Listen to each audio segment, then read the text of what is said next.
Hello friends, my name is Ravi Kumar Bhardwaj and this is part 17 of Foxpro tutorial series. So guys, हम इस tutorial में Foxpro में use किए जाने वाले पैक कमांड के बारे में पढ़ेंगे कि पैक कमांड का यूज़ करके कि हम कैसे किसी भी डेटाबेस टेबल के रिकॉर्ड्स को परमानेंटली डिलीट कर सकते हैं.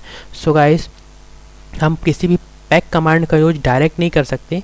इसका यूज हम डिलीट कमांड के यूज़ करने के बाद करते हैं. अर्थात जब हम किसी भी डेटाबेस टेबल के रिकॉर्ड्स को डिलीट करना चाहते हैं तो इसके लिए हम डिलीट कमांड का यूज़ करते हैं.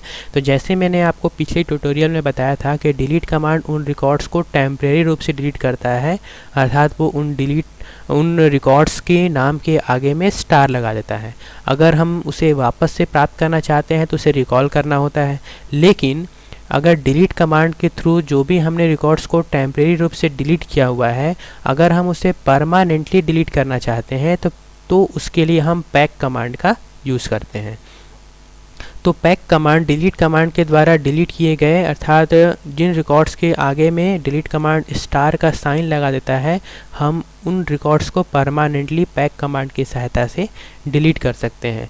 सो गाइस, हम देखते हैं कि प्रैक्टिकली कि कैसे डिलीट कमांड के द्वारा डिलीट किए गए रिकॉर्ड्स को हम पैक कमांड के जरिए परमानेंटली डिलीट कर सकते हैं. सो गाइस, इसके लिए हम सबसे पहले फॉक्सप्रो ओपन करते हैं. यहाँ पर हम एक डेटाबेस को एक्सेस कर लेते हैं. यूज़ स्टूडेंट ये लिख के इंटर कर रहे हैं तो आप देख रहे हैं स्टूडेंट नाम का डेटाबेस एक्सेस हो गया है, जिसके अंदर टोटल अभी 3 रिकॉर्ड्स हैं. अगर हमको सारे रिकॉर्ड्स को परमानेंटली डिलीट करना है, हम इसको देखना चाहते हैं, हम देख सकते हैं लिस्ट लिख के इंटर करेंगे तो आप देख सकते हैं टोटल इसमें 3 रिकॉर्ड्स हैं. अगर हम सारे रिकॉर्ड्स को परमानेंटली डिलीट करना चाहते हैं तो इसके लिए सबसे पहले हम उसको टेम्परेरी रूप से डिलीट करना होगा. तो इसके लिए हम लिखेंगे डिलीट ऑल. ये लिखकर इंटर करेंगे तो आप देखेंगे यहाँ पर 3 रिकॉर्ड्स डिलीट हो चुके हैं. उसके बाद हम देखना चाहते हैं कि रिकॉर्ड डिलीट हुआ कि नहीं, तो इसके लिए वापस से लिस्ट कमांड यूज़ करके देख लेते हैं. तो आप देखेंगे सारे रिकॉर्ड्स के आगे में स्टार आ गए हैं.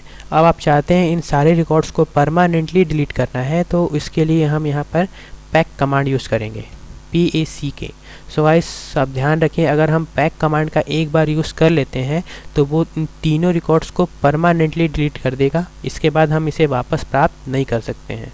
तो गाइस, अगर मैंने आपको जैसे डिलीट कमांड के बारे में पढ़ाया था तो डिलीट कमांड में हम कैसे डिफरेंट फॉर्म्स में रिकॉर्ड्स को मार्क कर रहे थे डिलीट करने के लिए. तो अब अगर मार्क करने के बाद अगर तुरंत ही पैक कमांड का यूज़ करेंगे तो हम जिन रिकॉर्ड्स को मार्क किए होते हैं वो सारे रिकॉर्ड्स को परमानेंटली डिलीट कर देता है. सो गाइस, हम यहाँ देख रहे हैं तो अभी टोटल 3 रिकॉर्ड्स हैं. तीनों रिकॉर्ड्स में स्टार लगा हुआ है. अगर यहाँ पर मैं अभी पैक कमांड यूज़ करूँगा तो सारे रिकॉर्ड्स को परमानेंटली डिलीट कर देगा. तो हम पैक लिखकर इंटर करते हैं तो आप देखेंगे यहाँ पर 0 रिकॉर्ड्स कॉपीड दिखा रहा है. अर्थात इसका कोई भी डुप्लीकेट कॉपी नहीं बना, वो पूरे रिकॉर्ड्स को परमानेंटली डिलीट कर चुका है. और आप देख रहे हैं अब स्टूडेंट डेटाबेस के अंदर यहाँ पर नन लिखा हुआ है रिकॉर्ड्स में, मतलब एक भी रिकॉर्ड नहीं है. हम लिस्ट कमांड का यूज़ करके देख लेते हैं तो आप देखेंगे यहाँ पर एक भी रिकॉर्ड को डिस्प्ले नहीं कर रहा है क्योंकि वो सारे रिकॉर्ड्स को परमानेंटली डिलीट कर चुका है. सो गाइस, हम इस प्रकार से पैक कमांड का यूज़ करके सारे रिकॉर्ड्स को परमानेंटली डिलीट भी कर सकते हैं. So guys, hope you enjoy it and please subscribe to my channel and thank you for watching my video. Bye.